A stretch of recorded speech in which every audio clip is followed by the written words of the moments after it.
because we had a little bit of technical difficulty. So we are going to start out with panelist number 1, Barbi Appelquist, and I provided all the bios online, which I will reshare here in a few minutes, so you can do all the background Google stalking you like on us, and we won't take up 20 minutes for introductions. We are missing 2 panelists right now, and hopefully they will find their way on shortly. But Barbi's going to go ahead and get us started, and we're talking about Hamilton electors right now. So Barbi Appelquist, take it away. Hi, thank you everyone for joining us, and thank you to Kristie, Dr. Holmes, for asking me to speak. I wanted to start off with giving everyone kind of the framework for the Electoral College. Where do we look for that information? It's not necessarily in the Constitution, but it is set up in the Federalist Papers. So I just wanted to sort of introduce that as one of the big topics that we'll be talking about today, to give us, what have the Founding Fathers said about the Electoral College? What do we have that comes from the federal level, and sort of what exists at the state level? So just kind of to introduce those topics. The first piece is, where did our Founding Fathers put information about the Electoral College? It is placed inside a Federalist paper number 68. That's 68. And after I'm done speaking, I will send a link to Dr. Holmes. We can put that out there as part of the chat. People. Placed inside a Federalist paper number 68. That's 68. And after I'm done speaking, I will send a link to Dr. Holmes. We can put that out there as part of the chat. So I have a little bit of a delay. Does anyone else hear that as well? Are we okay? Okay. So yesterday was the 225th anniversary of the Bill of Rights becoming law. And then we have the Federalist Papers number 68, which was written by Alexander Hamilton, where they talk about, what is the purpose of the Electoral College? The purpose is to afford, quote, a moral certainty that the office of president will never fall to the lot of any man who is not in an eminent degree endowed with the requisite qualifications. And the process put together for the Electoral College was to design and guard against an individual with, quote, talents for low intrigue and the little arts of popularity. So in many ways, it's to shield against a foreign influence, but also just to shield against a majority popular vote and opinion. The Founding Fathers were hoping for someone who would be of the highest esteem of intelligence and someone who had the ability to really speak to the voting public at large. So I'm going to look a little bit more at the actual Federalist Papers. Again, it's Federalist Papers number 68. The title of which was called The Mode of Electing the President. And this was written in, let's see here, number 68, written in, apologies, a little minor technical delay. There we go. Friday, March 14th, 1788. What did Alexander Hamilton say about the Electoral College? Generally, it's, about appointing our chief magistrates of the President of the United States. Because even though the voters have voted on an individual, it is the Electoral College that is in effect appointing an individual. Now, these electors come together, and who decides, what is the mechanism by which they're voting? Is anyone trained? Does anyone have any special qualifications? Are they party loyalists? That is up to each and every state to decide. So what we're finding, what's happening right now in the United States, is there is a movement to either have the states portion the electors based on the percent of who votes for the president. So that's what we see right now in Maine, as well as in another state where they do apportion it based on percentage of votes. But the rest of the states are winner take all. So if you have more than 50% of the vote, if you have one more than the majority of the votes, then you become the president that those electors will vote on for those states. So that's what the problem that we're having. We have a state as populous as California that voted overwhelmingly for Hillary Clinton. And then you have other states who are smaller in total population number and yet have a significant number of electors apportioned to those states, which will be voting in theory for Donald Trump. Is there a way to avoid this kind of a disconnect between the popular vote and the electoral vote in the future? Yes, one way to do that is by each state legislature to designate that their electors will be voting based on a percentage of the popular vote. So again, that's what happened in Maine and in one other state. But for now, we have the system that we have. So what are some of the other precautions that we have, or sort of barriers that our founding fathers put together in this Federalist 68. And what we've identified is, it really just is talking to the better angels of their nature, really asking the electors to choose someone who they feel, to guard against the danger of having an elected official who is not a representative, not a senator, but someone who is more like the monarch, which they had themselves chosen to step away from. It really is just calling on the electors to make the best decision in many ways, who they feel is the most fit person as president. So we don't really have a lot of guidance from our Federalist Papers, from our founding fathers, outside of speaking to the moral character of who they hope is to be the most fit to be our president. So that's just kind of setting up what we have, what our founding fathers put together in Federalist Paper 68.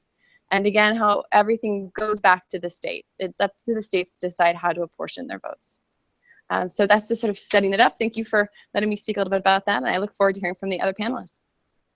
Darshann, I think that you're perfect to go to segue right into that. You guys have similar background. You're on mute. Let me see if I can.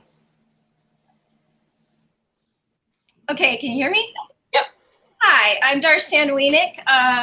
Real brief background on me. I spent 4 years in the United States Army as a military intelligence linguist.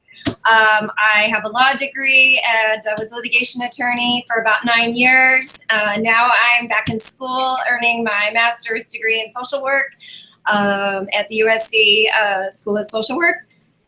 And I'm here today to talk a little bit about the Emoluments Clause and why there's a strong case can be made that the electors, as was just spoken about by Barbi, that the electors have a duty to ensure that only a president who is fit to be, as she's pointed out, who is fit can be installed as president. Now, the Emoluments Clause is also known as the Ineligibility Clause. It simply means that a president cannot be taking gifts from other countries in such a manner that it might skew the president's loyalty away from the United States and toward another country. Kurt Eichenwald published on Tuesday in Newsweek an article on this very issue and outlining several different countries that are of concern. And I wanted to highlight the situation with Turkey, because that presents to me almost a clear issue of a blackmail that is just waiting to happen. Basically, there was a coup attempt masterminded allegedly by a man named Gulen, who lives in the United States. The Turkish president is now supportive of Trump. Trump wants to build some towers in Turkey. So Erdogan is the president of Turkey. He's the one that wants to extradite Mr. Gulen. Mr. Gulen actually lives in Pennsylvania, but allegedly masterminded the coup in Turkey. Now, there is a lot of concern that there is going to be some improper influence here. And if that were to happen, that would be a direct violation of the Emoluments Clause. And to be in violation of the Emoluments Clause is just as bad as not being born in this country. It disqualifies you from being a U.S. or from being the U.S. president. So, for example, let's assume that it comes out tomorrow that Trump was actually born in Russia. He could not be our president under the Constitution. Similarly, if he is in violation of the Emoluments Clause, he cannot be our president under the Constitution. And that's where I believe the founders wanted the electors to take that hard look and ensure that we did not have an unfit person to serve as the president and to pose a danger to our democracy. Thank you. Thank you. Who wants to jump in on this? I think Barbi and Darshann have both brought up points that are worthy of discussion. I was thinking there were a few things that came to mind when you both were speaking, and I feel as though in social work or social work allies, anybody who works in social programs or cares about social justice, the conversation tends to go more towards the left. And I'm trying to make effort today and on all days, but it can be difficult to find common ground when it comes to our conservative friends, family, and those that we work with.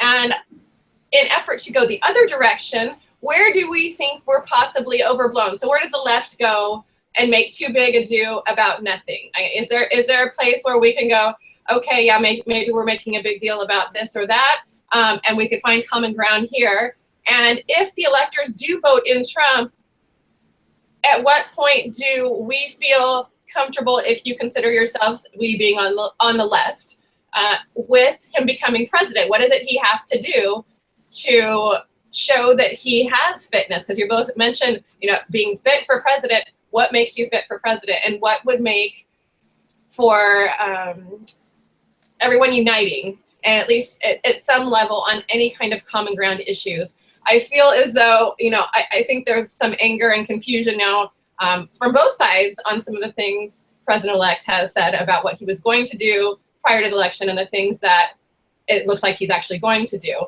which is not lock up Hillary, which is not, I don't know about the wall, and some of the other things he's backed away from. So does this make people feel more comfortable? Does it upset them? And so some of these things, I'm wondering, in reality land, which I feel that sometimes Trump makes his own reality for whatever he's feeling for the day, and he expects that everyone understands what he's trying to say too.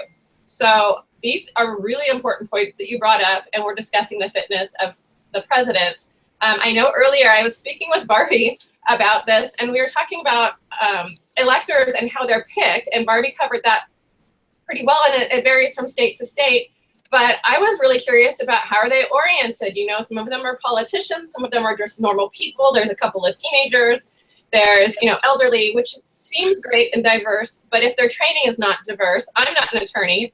I know Barbi and Darshann both are, and they have that training. But I was imagining when you're in a jury trial and the judge gives instructions, these are the things that you must ignore. These are the things that you look at, facts, blah, blah, blah. And I'm thinking, is there anyone who does this with the electors where they are going down a checklist of the basic things for fitness? So is this something they have to consider or weigh? I hear Charles. Yeah, I'm back. Can we go back to the finding common ground? Yeah. Yes, yeah. Please. I think the only place we can really find common ground is the pocketbook issues. I mean, the fact that everyone, a lot of people across the middle class, both progressives and conservatives, are really hurting because wages have been stagnant. Jobs have been leaving for a number of reasons, not just offshoring, but automation. But then President-elect Trump picks a guy to be the Secretary of Labor who promotes automation for his fast food industry. So I think that's where we find common ground. I think it's going to be hard to find common ground on social issues. Well, I'd like to interject. One area of common ground I see that we could also tackle is infrastructure. I feel that there's a lot of, and that's some of the population that voted for Trump felt left behind due to their towns or cities having lack of economic development as well as infrastructure development. So I see common ground, like Dr. Lewis is saying, not only the pocketbook, but also with infrastructure. Another common ground element that I see in our future President Trump is people standing their ground and being passionate. And even though he may attack or say things to people on Twitter and social media back, one of the things that I've noticed about him is that he likes tough people. And with that being the case, we have a lot of tough fighters that are both on the left and the right, that if cool minds can subside, that we can find common grounds, like Dr. Lewis is saying, with the pocketbook and infrastructure areas. I love it. Yeah, I wanted to say also that social issues, we can't, because in my estimation, the right, conservatives are just rigid, okay? It's not about tolerance. I think the difference between progressives says you can believe what you want to believe, and we'll find a way to coexist, but everybody should have a right to. So if you're anti-abortion, fine, but you can also be pro-abortion, whereas the conservatives say, no, you can only be anti-abortion. So I think there's some, and there's just issues that that's going to always divide us. But remember, Hillary Clinton has 2.8 million votes more than Mr. Trump. So it's not like the country is following Mr. Trump. All right, it's the country is divided, and I think that as a democracy, we make the best case for who has the better ideas. Well, I know some of what we're trying to look at now is where do we go from here, regardless of what happens on Monday with the electors. So a decision is going to be made, and at some point, everybody, either they're going to decide Trump or they're not going to decide Trump. If they don't decide Trump, that will be for another interesting several hundred news cycles, and we'll talk about something different next week. But if it is, I'd love to just action-wise. Yeah, go ahead, Barbi. So just to add on that, looking back at the Federalist Paper 68, it does provide a procedure to the extent they're not able to get a majority for one particular candidate. And basically, as it lays it out, it says, each state chooses a certain number of electors. They will assemble within the state and vote for the fit person they believe to be president. Then their vote's given. They transmit that to the seat of the national government, and whoever happens to have the majority of the whole number of votes becomes president. But as that might not always happen to center in one man or one person, it might be unsafe to permit less than a majority to be conclusive. It is provided that basically the House of Representatives selects the candidates with the highest votes. That would mean they would select between Trump and Hillary, the person who, in their opinion, is most qualified for office. So it's a long-winded way of saying, even if the electors do not choose Trump as a majority, say their alternative is they choose Hillary as a majority, or they end up having an equal number with others abstaining or going to third parties, then it would fall to the House of Representatives. And the House of Representatives in its current status, which means it would fall to Speaker Ryan. And who knows what could happen? I mean, I've heard rumors about possibly Pence being positioned as an alternative if Trump does not receive the accurate number of votes. And there's not much guidance in this Federalist Paper 68, what must happen then. I also saw that Romney was an option, that he was available, because they were going down who was available and who was not. Does anybody see Pence as a better alternative? It's kind of like out of the frying. I think it depends on how you define better. I think that my understanding, based on what's happening both in conservative as well as liberal conversations, is that Pence has more institutional knowledge with respect to how government functions, having served as a legislator in Congress, having served as current governor. So he has a more practical understanding of how these things work, and also the impact of language with respect to our diplomacy around the world, as we see what's happening right now with China and Taiwan and Russia. I also appreciated how he reacted to the Hamilton musical debacle.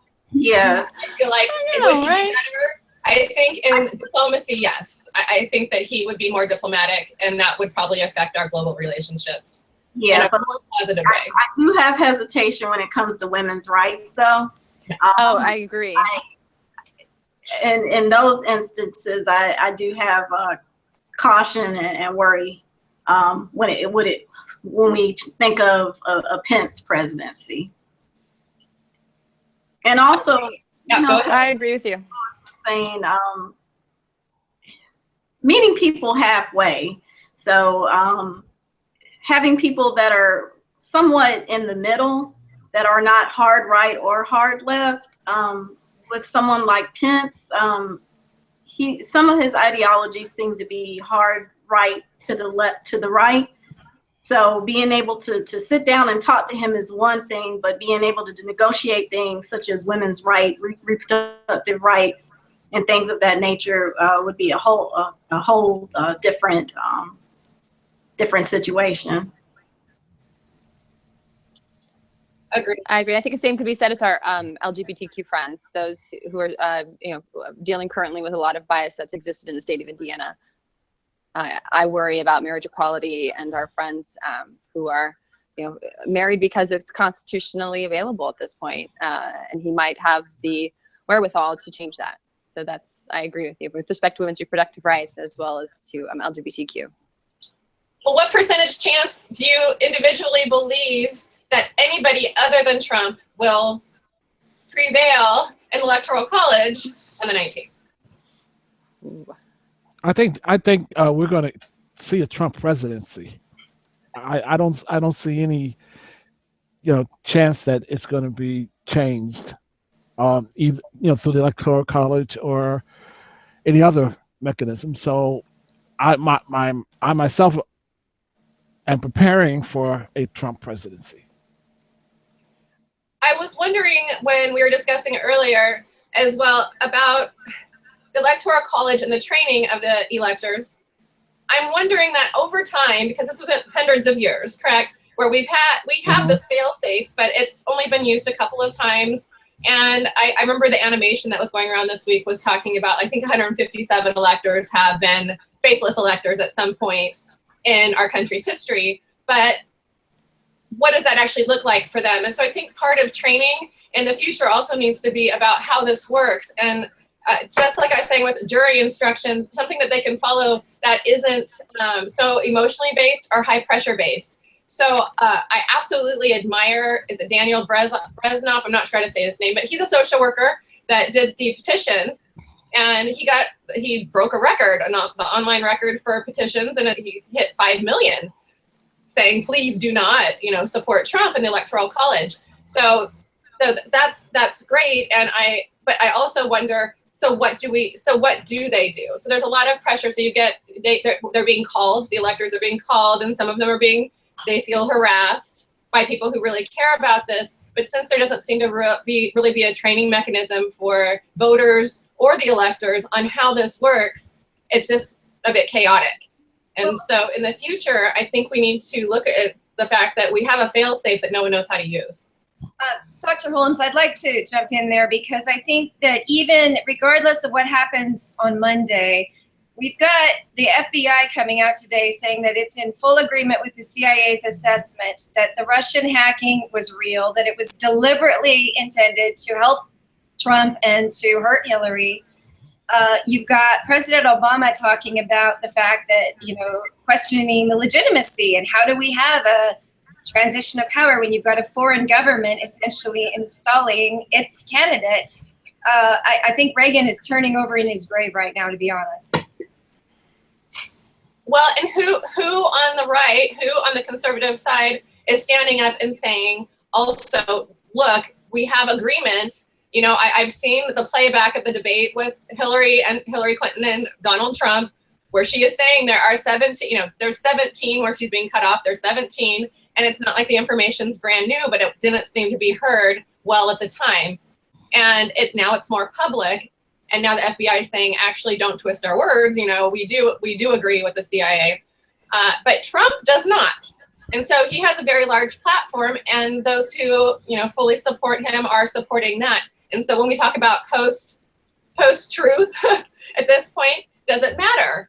If he doesn't want to believe that it's true, no matter what he's told or by who, I think also what you're saying, Darshann, that's part of fitness. If you can't rely on the intelligence of our own country. It's not just, yes. I mean, and how can he be sending our men and women into battle potentially when he's not trusting the intelligence agencies who are supposed to be briefing him? He doesn't have time for that. He's tweeting about Vanity Fair. And in addition to that, I guess what I'm trying to say is that he's such a passionate person. And for you to be now coming into the President of the United States position, there's going to be people that don't agree with you, and there's going to be things said to you every day that you may not like. But when the reality and the data and the research, I think that's one of the things I'd like to see, even with social media and the news networks. cut all the debate out. I know the debate is a part of the discussion and keeping people intrigued to tune in and listen, but start showing the data.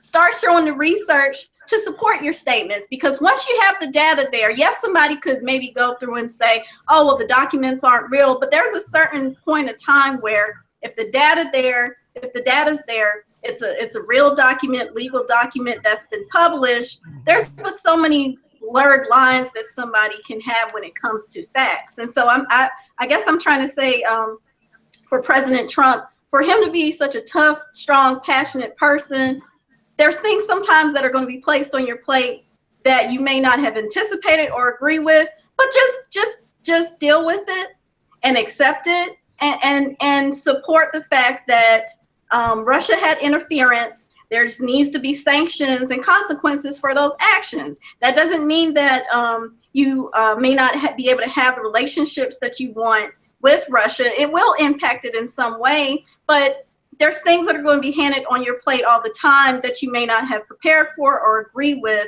But be the president of the United States that can understand people from both sides. If you're only willing to listen to people that are around you all the time, that agree with you all the time, how can you grow as a person? Well said, Angela. I also thank you, Darshann, for bringing up his Twitter. You know, it seems as though his focus is easily swayed by minor issues. And outside of the business entanglements and the ethical issues, I feel like there's a real danger to his being able to just react with what Angela's talking about. If he doesn't like, I mean, we're, you know, in a joking way, we're talking about it was a restaurant review he was worked up about, but his social media attacks on a single person or a single business, did it to Boeing as well last week, can lower the value of a company or put someone in harm's way or in danger. One woman was getting rape threats repeatedly over some of the stuff he said. So if he points somebody out or a business out on social media, it sends, you know, the mob after them. And I think it's very dangerous. And it's very dangerous. And this is the United States of America.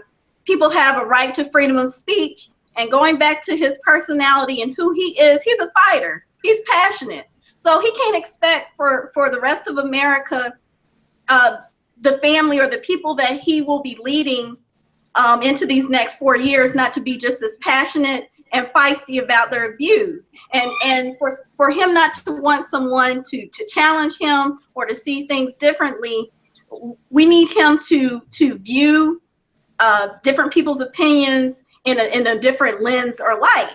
You know, you can have disagreements with people, but you have a lot of warriors out there, a lot of people that are willing to stand up for social justice and come to the table and not hide because of his repercussions on Twitter. Because as social workers, we are prepared to make sure that we continue to raise the voice, raise the alarm on social justice, equality, even what's going on with North Dakota with the pipeline. We are a country and a nation of fighters that will not sit back and not raise our voice and not make changes that we know that are needed for our people. Sorry, can I I real quick jump in there? I wanted to respond to something that Angela said. And, you know, working in mediation with high conflict people, I think we need to bring this back to the micro level a little bit and analyze Trump's personality. I mean, he's got a lot of serious narcissistic traits that really make it impossible for him to consider alternative views, which is precisely why he surrounds himself with yes men. I mean, it's, you know, he knows how to pander. He knows how to say, lock her up. Hey, that played great during the election, but we're not going to do that now. We've never seen anything like this. I've never seen anything like this in terms of a candidate. And I mean, you've got people like John McCain, you know, saying the same thing. So I think, you know, to say that, you know, we can hope he's going to do this, but he's a 70-year-old man. I don't think he's going to change his personality right now. So, you know, it's very concerning. I am for one, am not hopeful that he's going to listen to anybody but himself. That's what he does. Right. And that's my thing. If we do not receive his understanding or blessings, everybody will well, from everyone that I'm speaking to, including you, we are prepared to like I said, go on the Hill, Yes. Rally people, protest, change legislation, and will he ever be able to meet us halfway? Like you were saying, he's 70 years old, in his 70s. That's hard to say, but we will definitely make sure that we do not fall back on our stances for these different areas critical for the Americans. Yes. Charles, I know you're trying to talk. It's harder when we can't see your body. Well, yeah, I was going to emphasize the point that he was 70 years old and he's not going to change. But the one thing that troubles me the most is he's impulsive. So you don't know what you're going to get from him. That they say that it's the last person that gets his ear that determines the policy. And so, who knows who's going to get his ear last? I mean, if we look at several things he's done in terms of foreign policy, it's scary. Like appointing the new ambassador to Israel, the lawyer Freeman, who now who wants to move the embassy to Jerusalem, and who says no, there's no need for a two-state solution. So when you have those kind of things popping up, because you don't know, there's no way to anticipate and to be prepared for anything that he's going to say. Well, and Charles, I think to tag onto that is we haven't even started yet. So right, he's not even president. He's not 4 even years president. Yeah, we haven't even started yet, so we're not sure what's actually going to happen when he is president or how to react, which is why before we're done today, I want to make sure that we all talk about some sort of action items, things to do. We can talk about things that we can do about the Electoral College if you like, because that happens on Monday, and I don't know how much can be done at this point and what's happening. I haven't looked today on the latest. But assuming, as Charles says, there is a Trump presidency, what action steps do we need to take as social workers, as allies, as people who care about social justice, or things they believe that are going to be in danger, whether it's a certain person, people group, or policy? What do we do in order to make sure that we don't lose ground on things that we find are important, and what not to waste our time on? I think that's important to also talk about. What are the things, do we really think it's LGBT marital rights are going to be rolled back? A lot of people don't think so. So if we don't think it's going to, do we spend our time there? Do we not spend our time there? So rather than fighting cultural wars that nobody wins, what can we do in order to, progress or not roll back at least things that we care about deeply? And we also don't want to make a greater divide, which, I mean, I might be asking the impossible, but what can we actually do? No particular order, whatever you've got. Well, I actually had an opportunity to talk to Nancy Humphreys today. She's a proponent of political social work, and actually probably the originator of this idea of political social work. And she says two things that she said. One is that we do have to take to the streets. I'm not really a protest guy. I'm a policy guy, but sometimes you have to. And she said, as social workers, the one things we have to be careful is that we have to engage with people outside of our profession, so that it's that we can't work in silos. That we have to form coalitions, across the board, and learn how to work together. And how do we do that? That's our hardest. That is our hardest. Well, answer. we're doing it now. We're social workers, but we have lawyers here. We can have some public health people. We have to. And I think social media is definitely going to be and a medium that we can use to fight back. Right now Donald Trump is seems to be the I don't know what to call him in terms of social media, but he seems to have an advantage, I would think, in social media. But there are others. He's got a lot of followers, but I guess celebrities have followers too, right? And then maybe we have to learn how to engage them so that we can have a wider audience in social media, because that could play a big role in the years coming up. Well, and I definitely agree, Dr. Lewis, and making sure we rebrand ourselves as a profession, making sure we continue as social workers to carry on the torch of Dorothy Height and Whitney Young and Barbara Mikulski, and making sure that we get a lot of our leaders running for political office, running for positions not only at the local and state but federal levels. And also, like we do with different events, like you said, Dr. Lewis, everybody's not a protester necessarily, but some people can donate to a cause that they know are effective and have effective action items. Also getting together, like you were saying, Dr. Lewis, with Dr. Humphreys, about forming the coalitions and forming the large masses of people. When there are certain votes on the Hill or certain legislation coming up, that we have large amounts of people opposing or stressing their support for legislation and items. Yeah, I'm going to the Million Women's March. Oh, that'll be fantastic. Oh, wow. I'll meet you there. I'd like to just add to that. I think that we need to make sure to support a free and open press. I know that there is concern about what's fake news and real news, and hopefully the industry will find a way to establish standards to help readers evaluate that.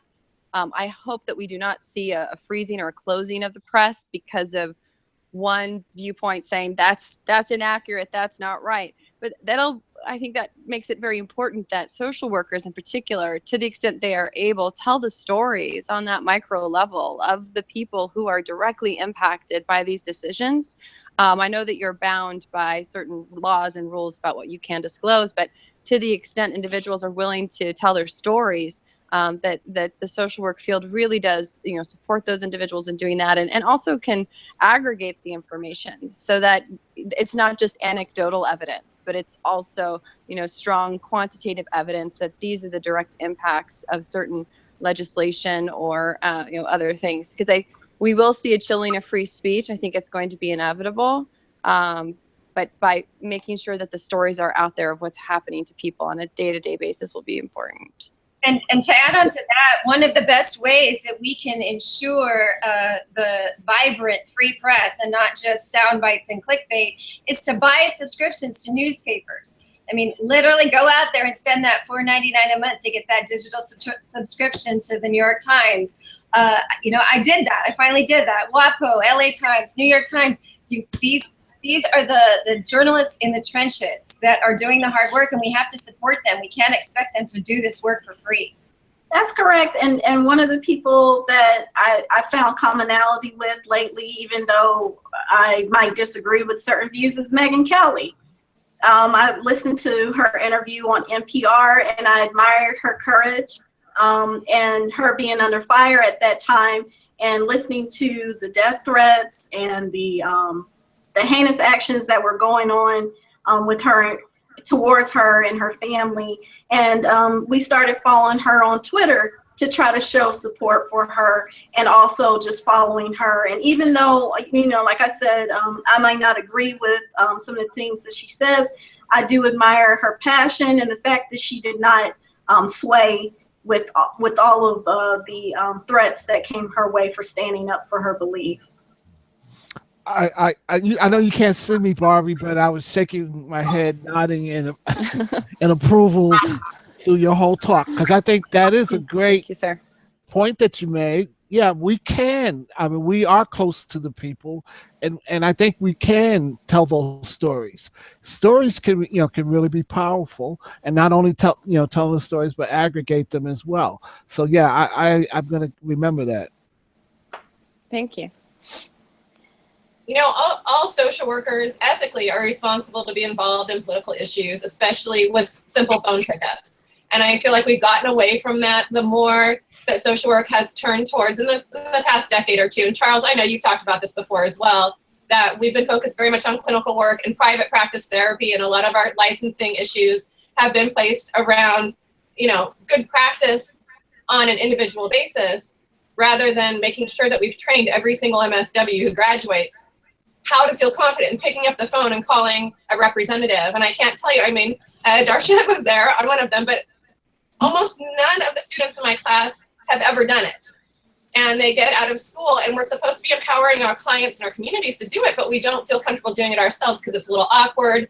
And even Charles, when you said I'm not a protest guy, we all have our things that we don't feel super comfortable doing, but unless you attend a protest or you pick up the phone, it's harder to feel comfortable there. So it's hard to help our communities understand the best way to get attention if we aren't willing to do it ourselves. And I agree with you. I don't know that I've been to a protest, but not on purpose, put it that way.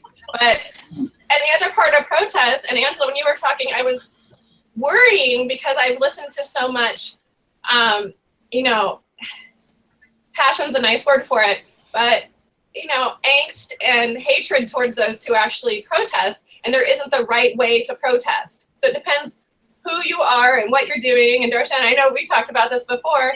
On the pipeline, there just wasn't as much hatred because there's this weird and understandable guilt, I think, that we have towards Native Americans in this country. And so when there was protests there, it was amazing to see so many bipartisan, like everyone I was seeing in my own social media feeds being supportive, but it's not the same thing for Black Lives Matter or any of the other protests we've seen, you know, from Occupy Wall Street on. There is a lot of dismissiveness and mean-spiritedness, and it gets attention, but I don't know that it's necessarily the right attention, but it doesn't mean don't do it. So that's one of those action items that I really feel like we've got to explore for social justice issues when it comes to protesting. Who's allowed to protest as far as media is concerned, and how they're going to cover it? If they're only going to cover dumpsters burning and the 5 people looting, and they aren't going to cover the 10,000 people standing quietly with signs, Right. what are we to do about that? You know, how do we bring attention to the right things? Well, the coalitions and the masses and coming together is a wonderful thing. And I've seen how, like you were saying with the North Dakota experience, a lot of that, the cooling of hearts or coming together can be attributed to social media, and just trying to break through to people to that. I think that's an area that social workers, I challenge social workers to I guess social justice solutions sometimes sometimes we're little superheroes, but I challenge social workers to be at the forefront of humanity and bringing people together in those heated moments. Just thinking back on sometimes even though I wasn't involved in the civil rights movement, just seeing how those methods were utilized, the good or the people that stuck to trying to find those commonalities were able to get people to listen in the end. And there's some that will never come around and come to the table, but there's a certain empathy that comes into place when you can find those common grounds, those little small simple things. I attended the Million Man March, and you know it was a wonderful event and a big deal. But I was, 6 months later, I was disappointed because there was nothing lasting came out of it. I was actually working on my MSW at the time, and when I went back later and I did a search for policies emanating from the Million Man March, right? And I found one article that said there were no policies that emanated from the Million Man March.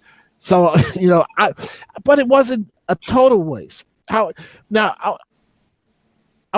have to say that this is something that Angela was said to me when we first started Crisp, and that she wanted us to, sort of find celebrities that, so I kind of like was reluctant. Influencers. I was kind of reluctant to try to rely on celebrities to try to build our organization, right? But I'm seeing now celebrities could make a big difference. All right, I got to give LeBron James his props. All right, when he says I'm not staying at Trump Tower, that was a big deal. And so now the Los Angeles Lakers say we're not staying at Trump Tower. So and then when you see go to visit Donald Trump, and that was such a big deal, I recognize now the power of celebrity. Yeah, and one of the reasons why I suggested it is because I thought about, again, even though I wasn't around at that time, the civil rights movement. And so you have pioneers like Harry Belafonte, Martin Luther King, all working together under a commonality and a coalition. And even though they had differences, the messages blended for the same of social justice and human rights. I'm finding, at least in the political space, where those sort of the influencers work, but also when you add it credibility, as well as that sort of shared value space, is with veterans and military family members. There's something about when a message is coming across that might be political, but when it's rooted in someone's service to our country, that we tend to find a wider audience that's not as politicized. Compared to, there are some people who view certain celebrities as too liberal and others as too conservative. And so you shut out half of the audience.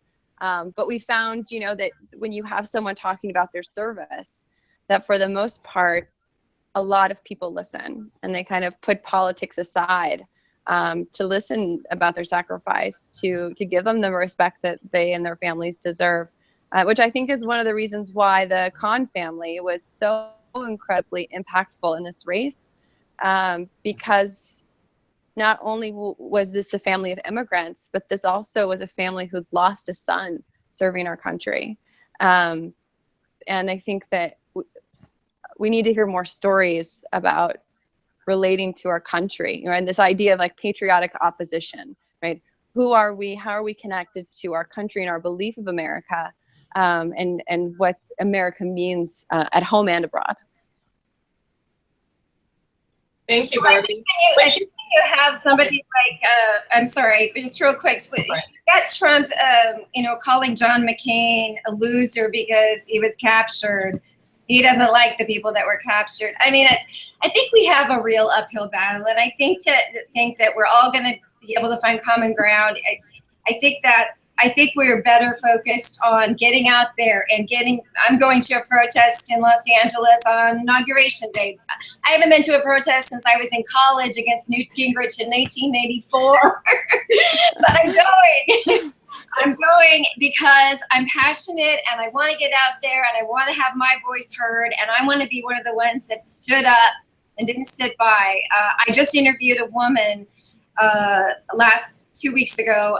She was a hidden child during World War II, and she tells me the parallels she sees in Donald Trump is very scary to her, and she's just, wonders what she went through, why she went through that, to only have, history repeat itself. And I just think we need to be really vigilant, because there are very unprecedented things happening with the hacking, with the illegitimacy of this election, or the extent to which there is a serious question about the legitimacy and foreign governments' involvement. We've never had these issues before. And so I think we're sort of in uncharted territory. And as social workers, we have an obligation to speak out, call out the problems, call out the possible threat to our democracy, and the impoverished. I mean, what's going to happen to people if Obamacare is canceled? And you brought up a valid point. Even with shaming people, he had shamed people that had mental health, I think with post-traumatic stress disorder. Yes. Those are some of the strongest people we ever have known. They've had to face adversity and see a type of trauma that they've protected us against due to their service. So like you said, we have to take the front lines and speak out and speak up and make sure that we protect social justice and human rights for people here and also people worldwide. I think we also have to remember that whether it's the election or anything that really happens anymore, we're so divided that when we run these elections, everybody imagines that something big is going to happen on election day rather than it being a tiny percentage point. And Barbi, you might know, it's a matter of a few percentage points. They're going to sway an election or a decision one way or the other. And these days, public shaming and social media has just as much to do with the decisions that are made. How many times have things happened with corporations or companies where they say, no, they treat somebody in a bad way, and then there's public outcry or a celebrity adds their voice, and all of a sudden there's 4 million retweets, and suddenly they back down. And so sometimes the way we're voting or using our voices is very different now. And when Darshann said uncharted territory, yeah, we're right here, right now. We have things with hacking and the way we all use our voice that we're not really sure how to move forward, because there's such this middle ground part where you can have an audience. And I think Barbi brought a great point in talking about vets and service. Tying it to our country or common values can be really difficult, but we do have to find ways to do it, no matter what happens after Monday. So we can't approve of terrible behavior or terrible actions, but we do need to focus on, say, vets PTSD or mental health. And so that we can reach more people from both sides if we're talking about specific stories or specific policies, rather than getting fights about things that don't actually matter to that discussion. So we can't get in fights about abortion and gun control while we're trying to get mental health services for vets. And a lot of times we tend to lump everything together because those are our breaking points. Those are our deal breakers when it comes to supporting the other side. Well, I can't because of these things. Absolutely not. We can't. But at some point we have to be able to take care of the least of these, or how are we going to get anywhere if we can't reach anybody but the people who listen to us? So I think we have a real challenge ahead of us, no matter how this goes on Monday. And I want to support everybody to do everything they can with what they believe too. So I don't only want to support people who believe exactly the way I do. I want people to feel like their voice does matter. And so even if they don't feel like voting, right now, before, Trump supporters felt like the vote was rigged, and now everybody's kind of questioning what's happening and how much their vote is worth. But throughout the administration, there's going to be a lot of opportunity to have your voice heard as long as they know how to do it. And so just picking up a telephone is pretty simple, and it seems at this point very 1992. But it's even better than 1992 because nobody does it. So if you do pick up the phone, you're more likely to be heard. Old-fashioned, some of these things we've got to revert a little bit, because everybody can tweet, and the online petitions are great, especially if you get 5 million, but it really doesn't grab the attention of our legislators in the way it needs to be done. So I think the protest question is really important also going forward. How do we really energize millennials? What's the message that we have to say to them in order to get them, more motivated? I think Barbi can probably talk to not even millennials, talking Gen X, the ones that aren't even old enough to vote yet. Yeah. I saw a lot of movement with them. We have to make it worth their time, right? A lot about voting and getting engaged is what is the opportunity cost, and is there a return on that investment?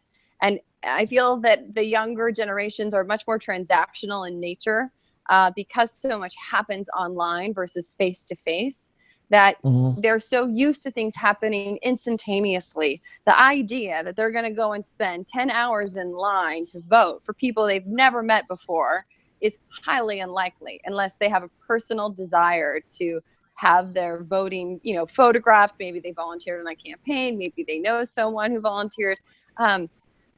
So I think, one, you either have to make voting much quicker, easier, faster, much more transactional in nature, and that you're citizens, you're voting, here you go, it's done. I think the other thing is encouraging millennials to see themselves as Americans, and what does that mean to them? Because our education system has had to move towards a test-based format so that we could try to get everyone on the same page, so that we could sort of see where are our students. Unfortunately, some of those other, harder values, the benefits of public education system have had to be sacrificed. So the work that used to happen in terms of what does it mean to be a citizen, what does it mean to be an American, learning about American history, learning about the Revolution, learning about our constitutional confederacy, and our Constitution, and all of those pieces, unfortunately, we're not doing it enough in an open way. And what I mean by that is we're not looking at what were some of the biases, what were some of the ways that people were disenfranchised in the 1700s, and how can we avoid that now? Those conversations aren't happening. So we have a lot of students, we have a lot of women, we have a lot of African American students, we have a lot of Latino and Latina students, individuals who were never part of that process in the 1700s, who tune out learning about what's happening back then now, right? So how do you make it relatable? I think that's what it's, how do you make patriotism and being an American and being a citizen relatable to students nowadays when the stories that are told are literally whitewashed in this sort of, brilliant but beautiful story of American history. I hope that the education system is more open to being honest with students about things that we've done as Americans in our history that were not good, that were not open, that were not really to the benefit and promise of everyone in our country. I hope we're getting there. I think we are in some school districts, but until we are more open with ourselves about our own history, a lot of students are going to tune out and turn off, learning about the importance of patriotism. I think they also, that's exactly right, Barbi, and they also want to see action. So they want to be a part of a movement or changes that they can see some substance to and some action to.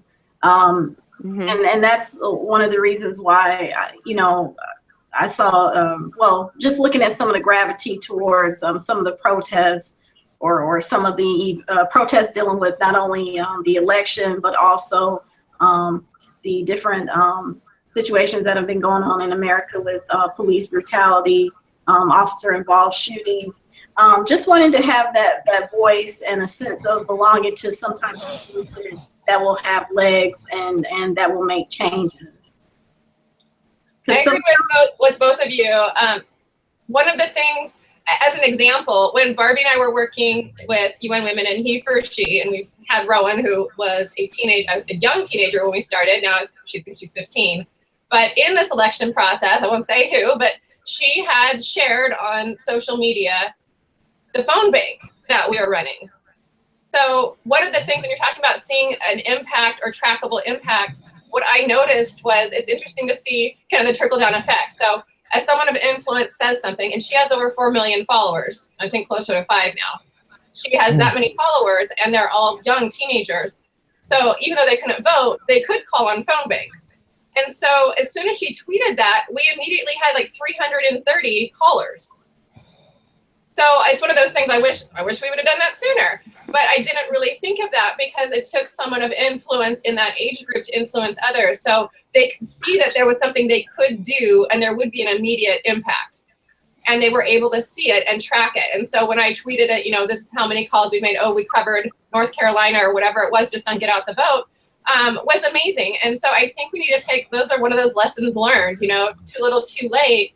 But you can mobilize people who are just starting to care and feel like, if they feel like they have a voice at 14, 15, 16, they're going to be powerhouses by the time they're old enough to vote. They're going to get it and they're going to go mobilize younger people. So we've got to start much younger than we think. So a lot of times we're aiming for these 20 and 30-year-olds, which is great, but we also need to get them when they're starting to understand civics. And when those lessons that we all forget by the time you've done college or graduate school are kind of fuzzy. So this is when they're actually learning about it. And so if they see that they make an impact, it makes us all feel more like our influence is doing something as well.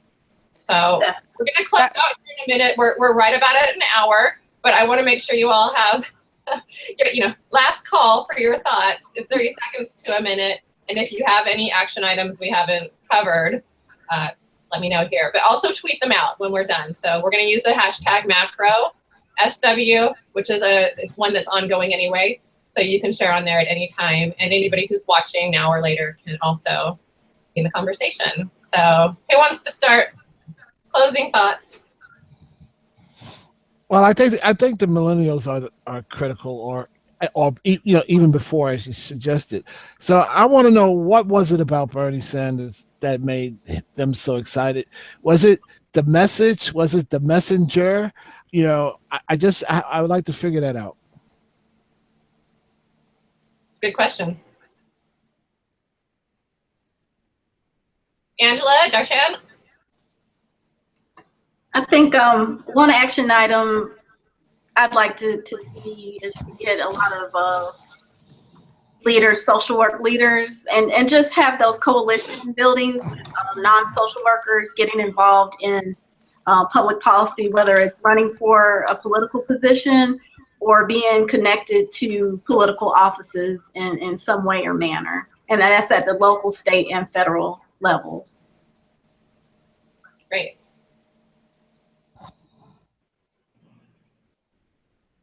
Darshann, your turn.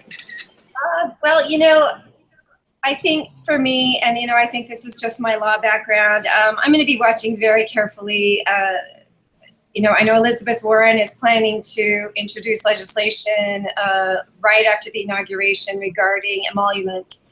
So I just think we really need to keep on this because I don't think, and again, this goes back to the history lessons, what Barbi was talking about. People don't remember. People don't even remember the 80s. People don't even remember. I remember being terrified at 10 years old about nuclear war.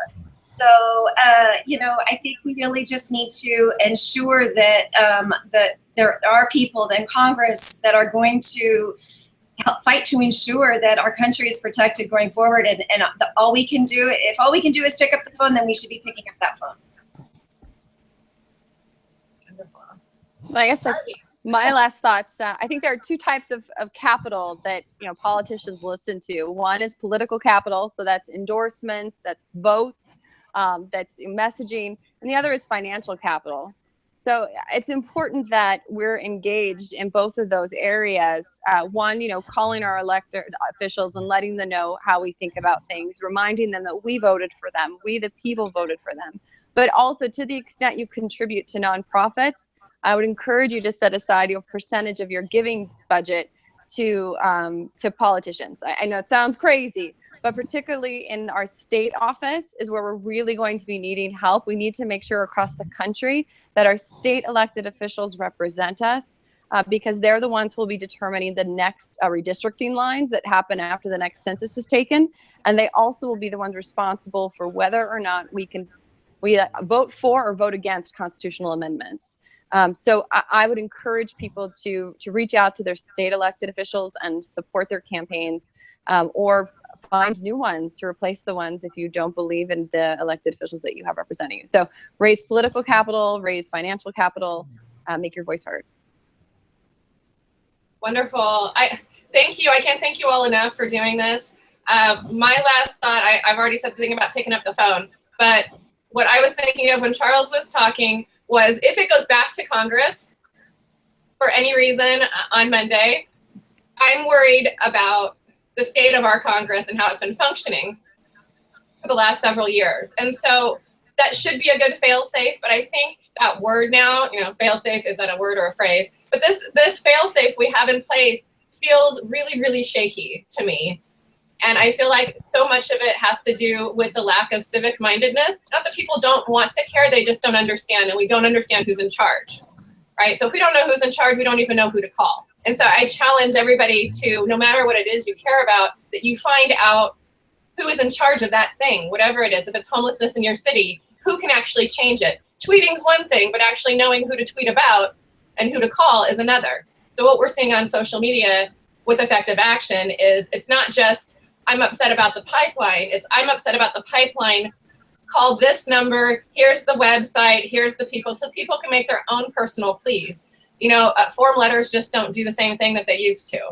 And so having a personal voice, but reaching a lot of people, I think is very important. So finding out who influences and who can actually make the change is going to be really big for us starting in January, especially.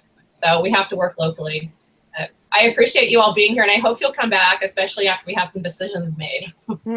Thanks for having us, Dr. Holmes. Yeah. Thank you. Yes. Tweet about it. I'll give you all the link in a little bit.